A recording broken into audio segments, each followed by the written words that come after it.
everybody. Welcome to Beats and Measures. I'm Jay DeCarey. I'm Devin DeCarey. And today we're going back a ways. We're going actually into a time that's not really a genre you would typically think I was raised with because it's a little bit before my time. But thanks largely to my parents, I was brought up listening to a lot of Motown and Motown artists. Mm-hmm. And one of the biggest of the eras in the 60s particularly is the girl group that came to be known as the Supremes. Mm-hmm. And later Diana Ross and the Supremes. That's right. If you don't know them by name, if you just listen to them for just a couple songs, you know their songs, absolutely. Because when you said the Supremes, I didn't know them by name. But then you go in, it's like, oh, I've heard all these songs. Yes. And I know all these songs. Oh, so you weren't even familiar with the name, just the name on itself? No, I wasn't. Okay. I wasn't. But the songs, absolutely. But the Diana Ross part. I knew Diana Ross by name. Yeah, absolutely. So yeah, this was really interesting. It's really cool to go into Motown, particularly the Supremes. They have a style where it's just they have a formula and it works, and they go back to it over and over again. I found like they weren't trying to innovate their music. They had something that worked, and they did it really, really well. Yes, you know what I'm saying with their music, and it was really cool. It's really cool to listen to. It's some of the best melodies you'll ever see. And they're unprecedented on many different levels. One, this was a predominantly black label, meaning that it was owned by black artists and showcased black talent. Okay. A few exceptions, but for the most part, that's what came out of Motown was this, and it was kind of this soul R&B pop kind of mix together. It was basically black music produced for the masses that everybody liked. Okay. Which I think kind of drove its popularity. Specifically the Supremes. I think really the only rival that they had in the 60s was the Beatles. And so that's really saying something. Particularly for an all-girl group, black. Yeah. And this is during a time where there's still a lot of racial strife going on. You know? Not a whole lot different than what we got now. But right. Particularly in the 60s. Particularly, when you've still got people just coming out of segregation and all these other kind of things that they were in the midst of dealing with. Civil rights laws and whatnot when all this is going on in the 60s. But it's also a very interesting take. Their success is unprecedented to me also because of their origins. All of the singers within the Supremes, and there's been a couple of different lineups, but mainly when I'm talking to the Supremes, I'm talking about the basic lineup that we all know, and that's Florence Ballard, Mary Wilson, and Diana Ross. And then later on, Cindy Birdsong that came in later, but those that's where they were. That was the lineup of when they were at their peak and doing their recording. In fact, Berry Gordy discovered Diana Ross specifically and her group, hearing her sing, and come to find out that they were still in high school. He basically said, "You guys are great. Come back and see me when you graduate high school." Oh, cool. And they did. And so what they really did is they really kind of just made their presence known around Motown, or they called it Hitsville, USA back in the day. Yeah. And they would just be in the studio and they would just make their presence known, let people know they were available. So they would get used as, backup singers or hand claps during songs or whatever they could do to get their foot in the door until they really made their breakout mark in 1962. But they all came from the same tenements housing project. Okay. Together. So obviously didn't come from a wealthy background, not even a middle class background, very poor. Yeah. And so to see them use solely their talents, and have that meteoric rise is just incredible to witness. It is really cool. Diana Ross is a unique voice when you sit and listen to her. Her voice is so pure. It's just a pure and smooth voice. It's not abrasive. And the way that she uses her voice is also very impressive. She adds ornaments and variations at the very time. Her vocal rendering is bar none. Listening to her sing. The little ornaments that she adds are perfectly orchestrated. And then the harmonies there that accompany her are always spot on, of course. And in fact, the songs that I ended up liking the most were the ones where the backup singers... you could really hear them. You can really hear them. Those ended up being my favorites. And when Diana Ross sort of is the adding ornaments on top of that, those ended up being my favorite. But yeah, I think that they are a supreme. They are unique talent. No pun intended. Yeah, right? I guess so. They're a unique talent. It's really I don't hear much like it, to be honest. I haven't heard it much like it since, as far as vocal quality. I don't hear much from the era either. Maybe I'm just not exposed to it. But the Motown style is really unique, and they had it down to a T. They had what worked for them down to a T. Yeah, they had a particular group that they were working with too. Holland, Dozier, and Holland, which were songwriters for Motown, who basically produced and wrote many of their hits. It's kind of a collaborative effort, and had a lot to do with their success. Some people criticize Motown for being just this machine that churned and churned and churned, but at the heart of it, nobody likes to admit this, but at the heart of it, music is a business, right? Sure. So, those hard decisions are sometimes made, and what might be perceived as sometimes callous choices that are made in the music industry. And the Supremes, they were not immune to this. I mean, they got caught up. There's a few controversial things that happened in their tenure as a Motown artist, as a group, through the years. But it was basically very, very produced, very smartly produced, sure, and capitalized on the strengths. A lot of which you've already said was Diana Ross and her unique voice. You're right, I don't think anybody to this day sounds like her. There are impersonators and people who can do impressions of just about any singer out there. I don't really know that I've seen a Diana Ross one, or at least one that's been, effectively. Yeah. Portrayed. So in that way, it's like, yeah, she's extremely unique. She's definitely, her voice is her own. Yes. Yeah, the voices, of course, the Supremes are built on their vocal talent, and it's utilized to a brilliant degree. You can tell that they work closely with their writers, or whoever wrote their music, because their songs seem to be perfectly made for them. The melodies are always catchy. They're always smartly done. They have great hooks, and of course you have that Motown style where you have an understated percussion section with maybe piano and even like a string section in there, and then some slight. I don't know which came first, Motown or funk. I'm pretty sure Motown came first, and then funk comes after. But you have that slight muted guitar. It's popping in occasionally with their music. So I wonder if they were the first proponents of that, or if funk happened before that, or if it was just they were happening at the same time. I'm not actually sure. That'd be interesting to look at. I also think the music at its core, it wasn't, until their later recordings, there wasn't a whole lot of psychedelic or symphonic instrumentation in their music. Of course, take away their later hits, like from 68, 69, I Hear a Symphony and Someday We'll Be Together. There's a lot of things that are used in that song. You can tell the genre of music was growing with technology at that point. I see. But I kind of like their bass stuff, the real acoustical musical sound that you can hear, the pianos, the horns, everything, whatever they're utilizing for that particular song. It's simplistic. Yes. In that sense, it's not overproduced. No. It's presented very well, but yet the music in itself is just very simplistic. The lyrics go great with the melody. There's very few.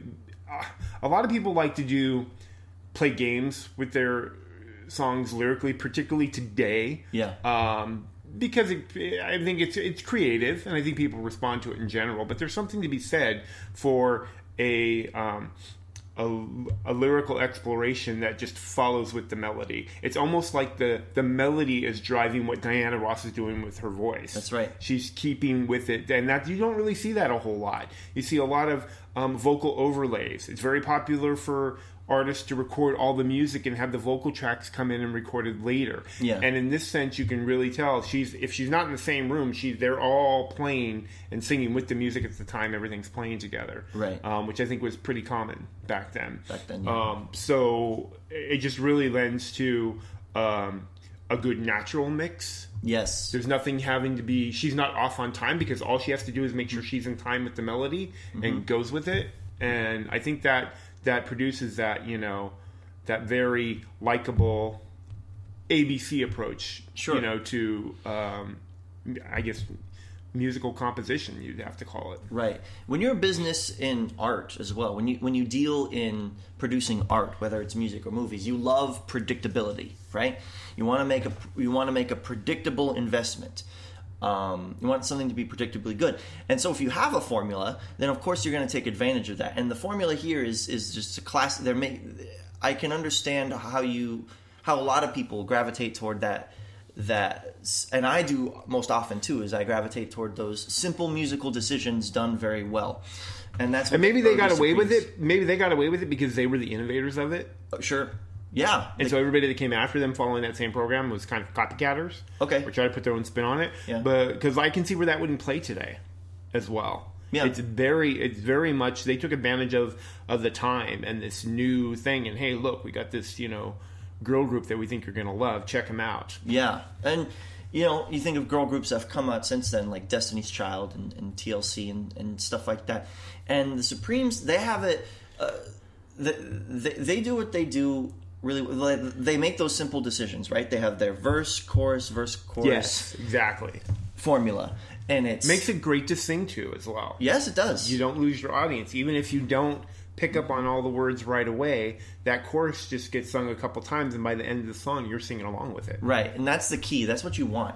You want, if you're a business, you want your song, by the end of one listen, you want to be able to sing the chorus. That's the goal, right? And the Supremes did that by making their melodies really, really catchy. We'll get into this a little bit when we get into our top 5 Supreme songs, because I think one of the things that they did very well is they always kept their music very niche and very clean. And very, very upbeat. Yeah. Even though the subject matter, in most cases, was not a really happy song. That's what I noticed too. A lot of their subject matter, it was very blues-style lyrics a lot of the times, talking about a past hurt or like "Please Don't Leave Me" kind of subject. But it was always upbeat, which is really strange. Couple minor exceptions, but mostly, yeah. Yeah, absolutely. They always stayed in that happy, peppy tone, probably because it was friendly for radio.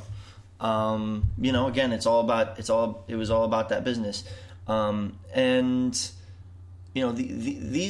These women, we probably have them to thank for the modern structure of pop music. You know what I'm saying? Like, as much as people credit the Beatles for their innovators in rock music, the Supremes, it was groups like the Supremes, I think, that brought modern pop production into the modern age. Things like the verse, chorus, the principles of you need to get your hook down, your melody needs to be able to sing it after one listen.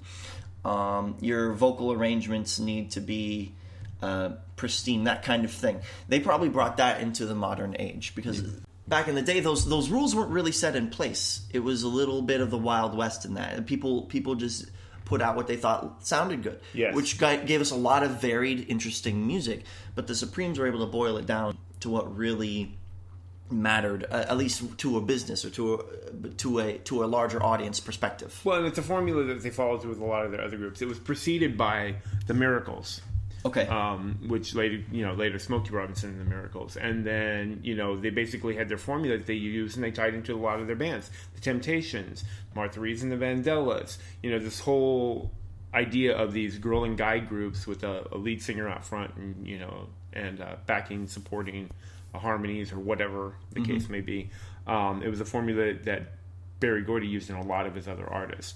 There wasn't a whole lot of very strong just solo artists completely solo on their own. They were the most popular ones were the groups, and the ones that had the versatility of different personalities and the playing off of each other. I mean, the one notable exception I can think of is Stevie Wonder, who was a child prodigy, basically came to Motown as a kid. Right. But anyway, it's very interesting to see where they kind of just hit a niche and just ran with it. I can see that. And did it really well. Did it really well. And some of my favorite artists of all time do that. Billy Joel. He's a master of making simple, effective musical decisions. He has his more complicated songs, but a lot of his hits, a lot of his most famous songs, are those songs that take advantage of simple musical principles that are effective, like Piano Man and etc. And not to say that the group did not grow, as can be evidence in their later hits, like in the later 60s. Yes, that's true. 1970, right before Diana Ross left. You've got songs like Reflections, which has a very symphonic sound to it. It even opens up with the sound to it, which was very new for a Supreme sounding song. Sure. And then I hear a symphony, obviously just very, very different in their presentation of the music. They started to stretch the musicality, I would say.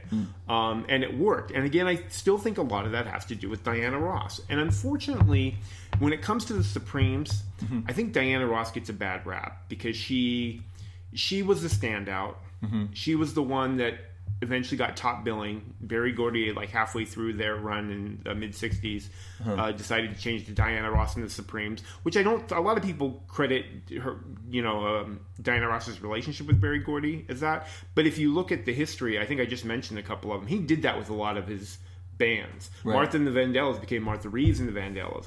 The Miracles became Smokey Robinson and the Miracles. So it was basically a way of him capitalizing what he was when he would go to promoters to go get shows. Hey, I've got 2 artists on here. I have the Supremes, but I have Diana Ross, and so it kind of like from a business standpoint pushed that whole thing. Interesting. Unfortunately, that did create a little bit of waves within the group. There's some people that weren't happy. That could be a whole nother podcast just talking about the controversies that went in and out from that. But I think she gets a bad rap because I think she's not giving her due for what she did for that band, because I think without Diana Ross, there would have never been any Supremes. Oh. And they did do okay without her when they left. They still had some hits going, but it was definitely a different sound. It was definitely a different direction. And in many ways, other than the name, a completely different band, a completely different girl group that went in a different direction, a more somber tone, a more vocal driven tone to their music as opposed to the musicality and Diana Ross lending her voice to that collaborative effort. See. Yeah. So I think she gets knocked too much as being kind of the queen bee. It was the diva of the group or that kind of thing. I think she was going to be regardless. Whether she was a solo artist or part of this group, Diana Ross was going to be what she was. Sure.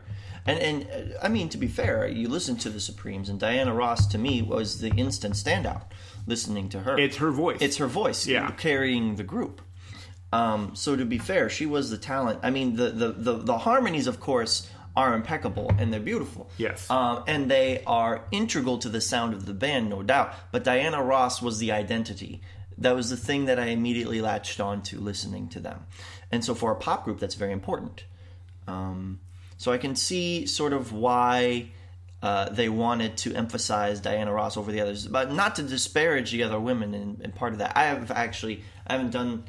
don't know about the ins and outs of all the controversy there, but well, I just think even outside of the controversy, the natural progression of Diana Ross as a star, she was going in that direction too, but obviously in a different way. It was really going to be, she was already the featured voice on the Supremes, and when she was going to take those songs that didn't necessarily lend themselves to very many harmonies or backing vocals, it really was a standalone voice. She kind of was gravitating towards those kind of songs that were going to lend themselves to that, and they were usually more earthy songs, more gritty songs with more deep feelings rooted in them. And if you look at other artists that were coming up big around that same time, I'm blanking on who it is right now. Oh, Aretha Franklin, who was not a Motown artist, but she definitely exemplified one of those artists that really captured a soul with their music. She did not follow the patterns that we're talking about with the Supremes here. It was not these niche little,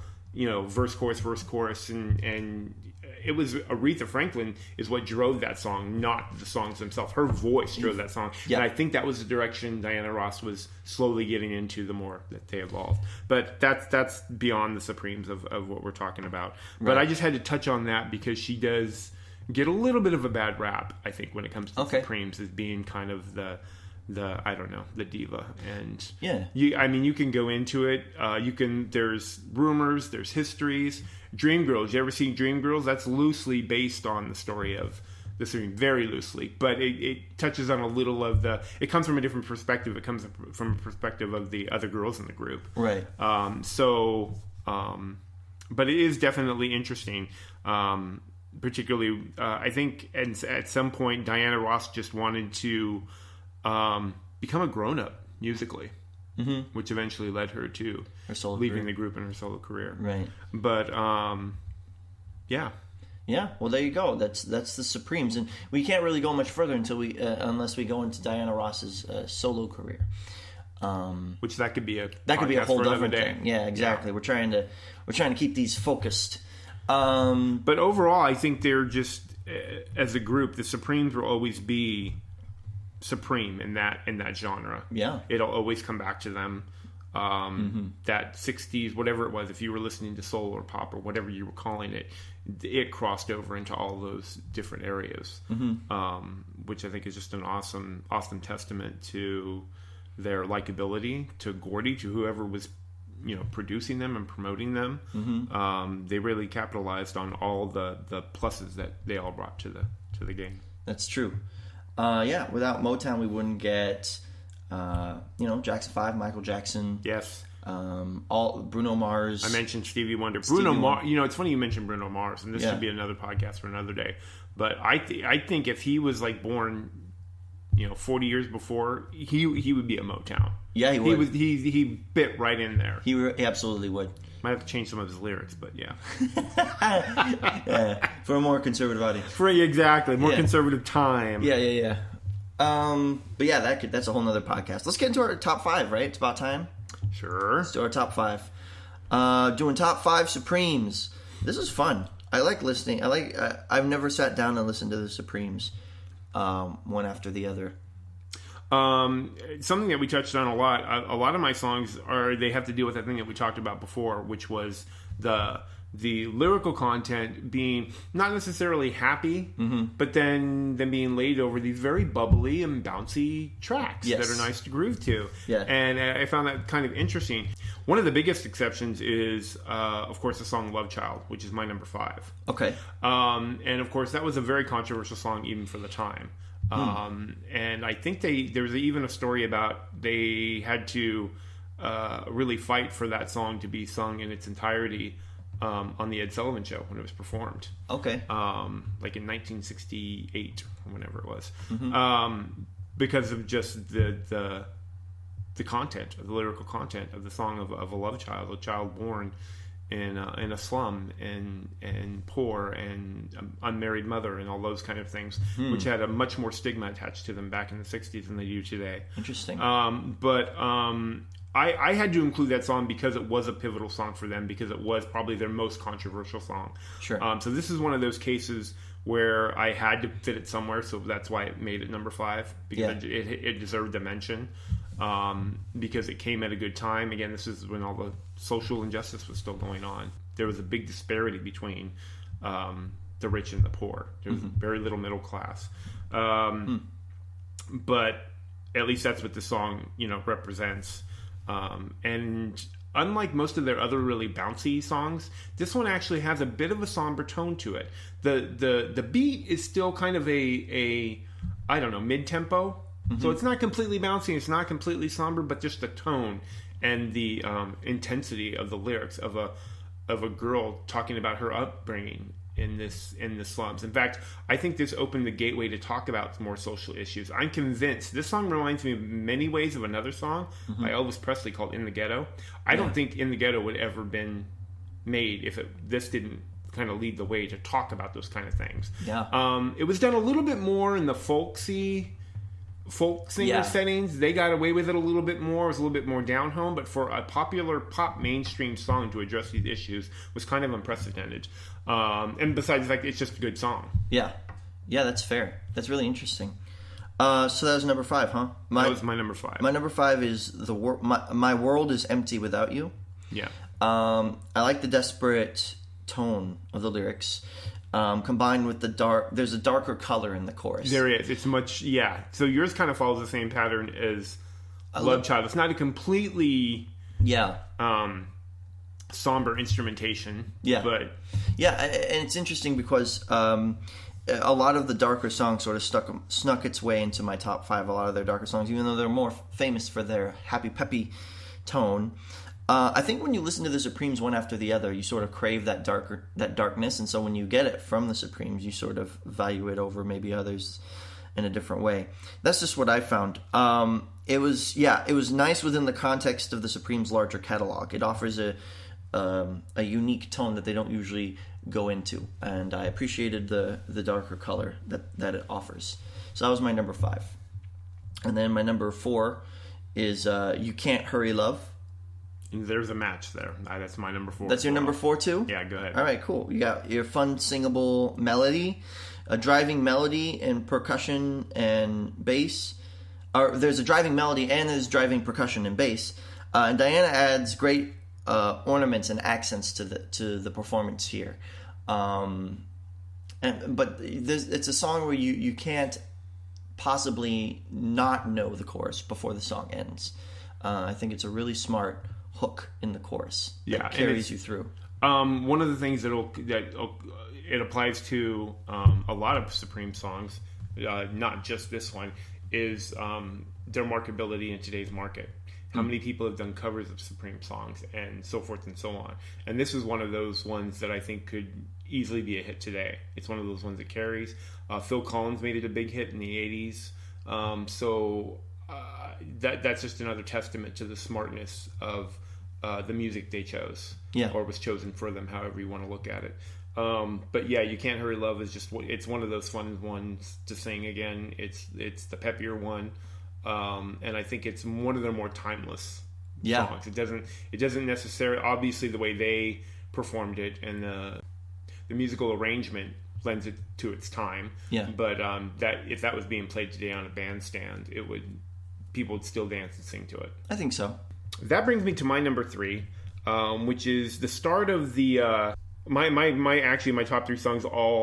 This all applies to them, and that is that they're those somewhat desperate, love yearning, hopeful, but yet still anticipating love songs. Yeah, and yet they're played over these super peppy that you instantly would think, oh, that's a cute little love song. Well, not really. Yeah, it's definitely got more of a darker tone. The first one is "Come See About Me," and basically she's implying this guy to come, basically check her out. You get that there's the lyric basically says that they obviously have some sort of familiarity with over, but she's still trying to get him to come over. Sure. And just the tone of the song is very upbeat and happy, but yet she expresses that she keeps crying over this guy. That's one of the lines over there. I'm crying over you. That kind of thing. So, but it's definitely one of their more upbeat.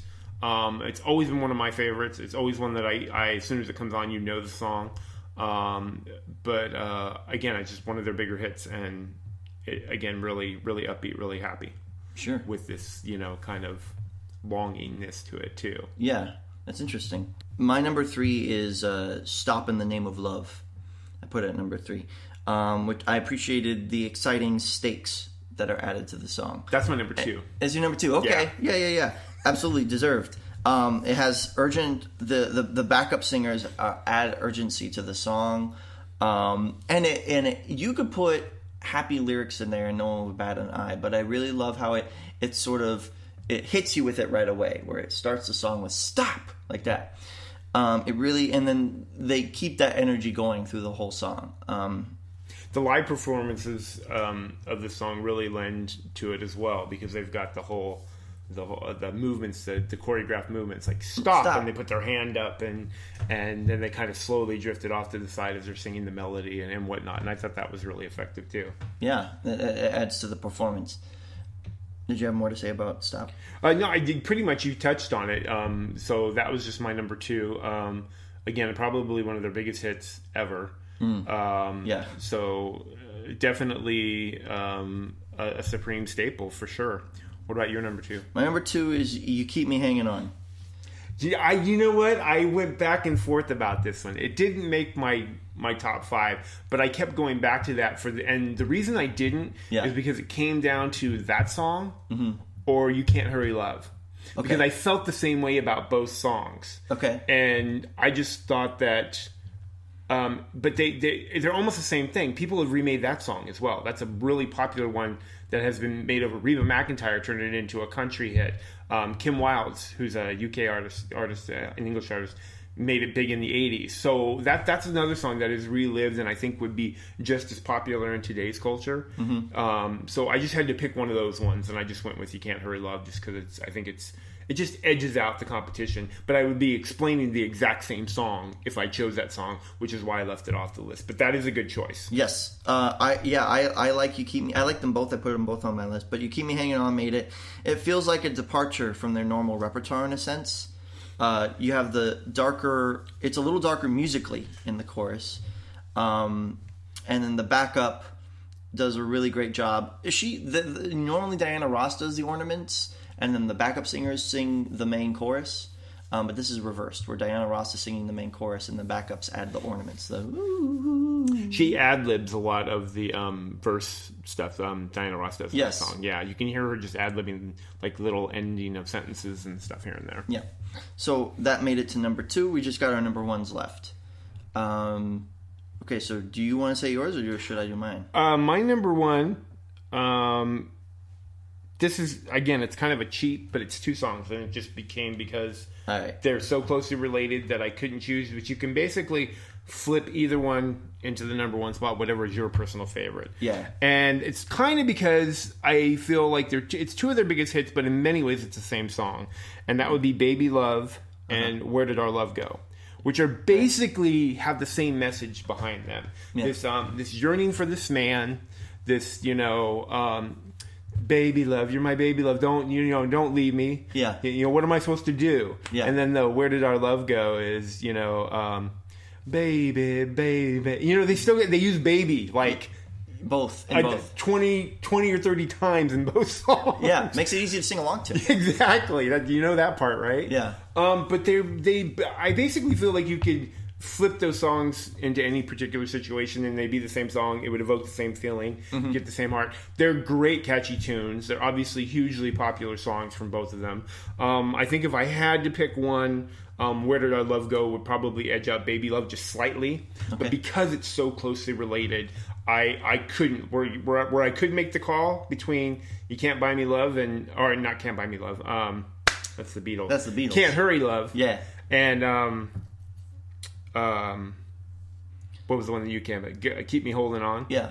Whereas those 2 can be interchanged, or I can pick one over the other. This one I really couldn't. So, viewer's choice or listener's choice, I should say. Sure. You can flip whichever song you think would go in there. There you go. Those fell on and off my list a couple times. But my number 1's completely different. Someday We'll Be Together made it to number 1 for me. The backup is given a significant part of the song and it adds a fun color to the music. And this is what I love. This is when I think the Supremes are at their best, is when the different voices are used in unique but pivotal ways.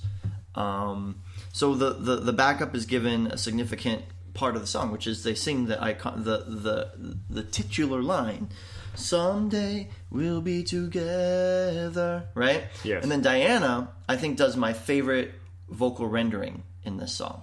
She adds the most amount of flair and ornaments and vocal movement to the song, and she does it it really shows her mastery of she really understood music and what it needed, and I think it's shown mostly in this song, because it shows her varying the song or adding different flares or ornaments or runs exactly where they're needed. I think if you're a vocalist, you should listen to this song and sort of take from it some really cool stuff. She really adds a unique vocal flair to the song. So that's why it ended up being my favorite. It's definitely one of my favorites. I understand why that's a lot of people's big song. To me, the only difference in that, I mean, I agree with everything you said, but all the things that make Diana Ross and the Supremes what they were seem to me in that particular song to be abandoned. Okay. And for many of the reasons that you pointed out, all the different way that they did the instrumentation. Again, it's part of that more grown-up sounding. Yes. That we made reference to. Yeah.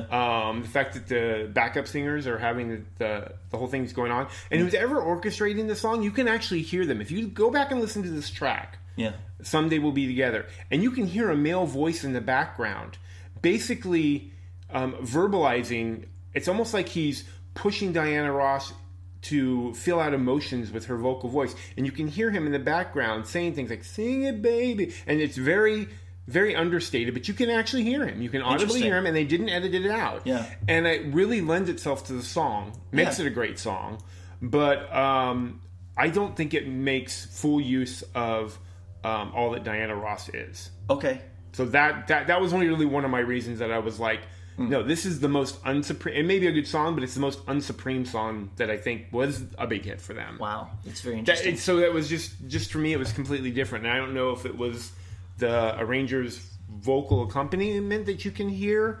It just, you know what it reminded me of? Yeah. It reminded me of a song you hear playing during the credits of a movie. And again, that's not to diminish the song itself. It's a good song. I like the song, but it isn't one of those staple Diana Ross and the Supreme songs to me.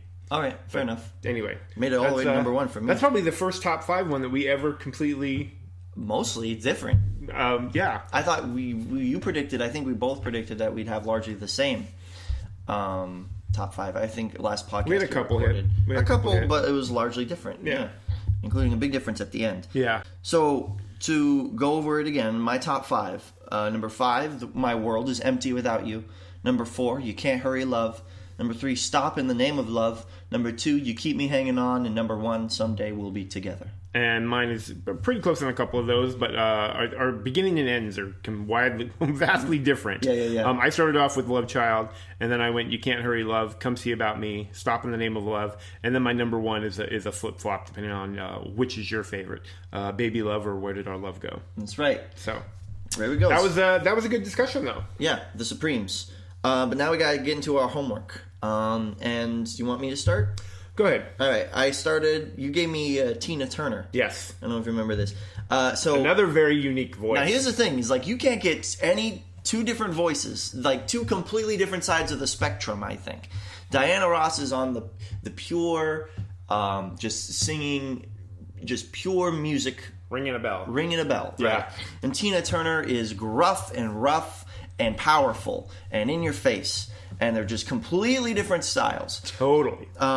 So they're opposite ends of the spectrum. Which is one of the reasons I gave you. I mean, here she is. She came up in the time. Ike and Tina came up in the 60s, right? Yeah. And so she was up and coming during the Diana Ross years. But yes, completely different. Yes. But were lead singers, lead vocalists in a group, female lead vocalists in a group that were like vastly different. And because of her style, because of Tina Turner's, one of the things I added on to that is what genre, if any, do you think, if you had to pick one to box her into, what would it be? Right. So this is what you said if I had to pick one. Well, yeah. And talk to me about her, and then we'll talk about the genre. Right. So that voice is big and full. It's raspy, which is really cool. You don't get a lot of female raspy voices. Tina Turner has that, which is really cool. Okay, so I just, listening to her catalog, I just had to come to the conclusion that she's riffing on different genres on purpose. She has to be. She's looking at a genre and being like, I'm going to do the Tina Turner version of rock and roll. I'm going to do the Tina Turner version of blues gospel. And that's just what she has to be doing, because it's not, she is purposefully avoiding putting herself into a box there. She has to be, because every song seems to be a different genre. The Best is a rock and roll song, except instead of a lead guitar solo, it's a saxophone solo. But it is a rock and roll song. You listen to it, you listen to its structure, it sounds like 80s guitar. It's still rock music, regardless of the use of saxophone. Instead of a guitar solo, it's a saxophone solo. Probably that'd be fine in old school rock and roll. Yeah. Right? Yeah. So that's a rock song. But then you get into What's Love Got to Do with It, with that drum machine and synth ornaments, funk guitar. Which, by the way, was one of her most ambivalent hits. She didn't really want to sing that song. Really? She didn't think it was in her wheelhouse. Yeah, well, it's squarely a pop song. That's what because you have that drum machine, and the time that it was, pop music around the time sounded like that. So that's pop, right? But then you got Proud Mary, which is it's blues and gospel. That she completely just turned on its head. Yes, it's a blues gospel song. It tells a story. There's a deep baritone voice duet, which is really interesting, and organ, and blues vocal sort of ornaments and impressions added to it. We Don't Need Another Hero is another drum machine. It's like a pop rock. It's Phil Collins to a T. Phil Collins of Genesis. If you listen to that song, We Don't Need Another Hero. And that's from the Mad Max Thunderdome movie that she was in. Really? Yeah. She did dabble in acting. That just sounds like Phil Collins to me. Yeah. And I don't want to lose you as pop again. So she's going all over the place, and I think she's doing it on purpose, you know. And if I had to put her in a genre, I think you have to take into account everything, and the genre that prides itself on, or I think the genre that's at its best when it is innovating and changing and evolving, is pop. I think that is the genre that innovates the most and changes the most, and pop musicians evolve the most throughout their career. So that's the box you're So going to put her in? that's what I put her in. I'm going to put her in pop. She's a pop artist. Yeah. I agree with everything you said. Uh-huh. But I would put her as a rock artist. Okay. Because I think her voice and her musicality just all lend to rock star chutzpah. Yeah, I don't blame you for it. Yeah. I don't blame you for that, because her timbre, her vocal timbre is definitely, she's got a rock and roll voice. And a throwback to a previous podcast we did when we picked our favorite duets. Yeah. She does a duet with Bryan Adams, which is so flipping awesome. That sounds awesome. Yeah, it's called It's Only Love, and it was off of his Reckless album. So go back and listen to it. And the only reason it didn't it kept going in and out of my top 5 when we were doing it, but there was just so many other that were just like perfect duets for other reasons. Yes. And I know that was kind of like a throwaway one that not a lot of people. I mean, they did release it as a single, and it has a great video to it. But that was always one of my favorites, and that was kind of the first song that I heard by Tina Turner. Because of course, my exposure to her was "What's Love Got to Do with It." Mm-hmm. That was her comeback away from Ike, her introduction back in, if you want to call it a comeback, back into mainstream pop. Of course, they went with pop because that's the broadest audience, right? Yeah. But from there, you can see where she branched out into all these other little things that she liked. But the first time I heard that song, "It's Only Love" with Bryan Adams, I'm like, she's a rock star. Yeah, She's not supposed to be singing R&B and pop. Yeah. That's not her. They gave her that title because she's a black woman. Yeah. That's all it was. She's right. not, because I mean, if anything, the R&B, now she did have some R&B hits, The Private Dancer and some of the other songs that she's done were kind of had a more R&B vibe. Mm-hmm. But most of all, you know, apples to apples, when you do that comparison, she really drives more in the lane of the pop rock, like you said. Yeah. But I just give her the edge on the rock side because of just that great gritty to her voice and just her whole stage presence, and I would love to put her. She's a rock star. I would love to put her as the lead woman of a real '80s rock band and see what happens. Yeah, I want to see that. You're right, because I think she was sort of like put in that square because she was a black woman. But we don't. I'd like to think that we don't have those prejudices anymore. So maybe we should put her in a rock band, is all I'm saying. That would be really cool. Unfortunately, she's retired, and I don't know that she'll be coming out of that. But I definitely, if you're not familiar with Tina Turner, you're doing yourself a disservice. Yeah, go and listen to her. Yeah. That said, we'll get into my homework, which was They May Be Giants. They Might Be Giants. I'm sorry, They Might Be Giants. This was interesting because I did know about this band, and a lot of these type of bands that you give me, they're usually my introduction to them. Mm-hmm. You've given me a lot of alternative rock, absurdist type bands to homework on. Yeah. And this was no exception, except I did know a little bit about them. So for those of you who don't, this is a band that's based out of New York, and as early as 1982. Yeah. Which, as much as I knew about the band, I didn't know that. They've been around for a while. And at the time, they were just a duo. And again, they primarily stayed in the focus of absurdist, alternative rock. That's to say, there was an accordion, was a regular accompaniment in their songs that they did. Right. And they really got their success in children's music and educational songs. Mm-hmm. They won a Grammy for it, which I didn't know they'd won a Grammy. Mm-hmm. So that was just kind of really interesting to me. I knew them more from their TV and movie, I guess you'd say musical collaborations in that regard. Okay. The one I remember the most is they did the theme song, I think, to Malcolm in the Middle, which is Boss of Me, I think it's called. Mm-hmm. And it's probably my favorite song just because that's the one I always go to, remembering in my head when I hear them mentioned. But they've also been nominated for a Tony Award for the SpongeBob musical. So they just have all these radical different places that they've entered the lexicon. They did songs for cartoons, Rugrats, and they did stuff for Dexter's Laboratory. I mean, just crazy. They did Tiny Toons. Yeah. So that's how far they go back, and I didn't even realize that. They didn't really hit my subconscious, I think, until I don't know, and I say subconscious because it kind of snuck in there without me realizing it. Like 90s, which is when they started to develop more as a band. They added band members, and so it broadened kind of the different musical spectrum they can be. They also have a huge following on YouTube, when YouTube became a thing. And I think that was a good move for them. The birth of YouTube, not that they weren't already successful before that, because they had their niche and they were good at it, and been recognized critically. So it was interesting that YouTube came along and gave, of course, this visual part of this whole medium that they were producing, and that's where I connected with them more so. Gotcha. And it makes sense, because it makes sense that the songs that I gravitated towards on them were tied to TV shows and cartoons and things like that. And so when you go and you look at these songs on YouTube, and they have the different visual aids that go with it and whatnot, or they're straight up the clips from the cartoons where the songs were used or whatever it might be. That's what made it really kind of enjoyable to me. So in very much like, who's the guy that did all the video stuff, the video game things that you Smooth have? Smooth McGroove.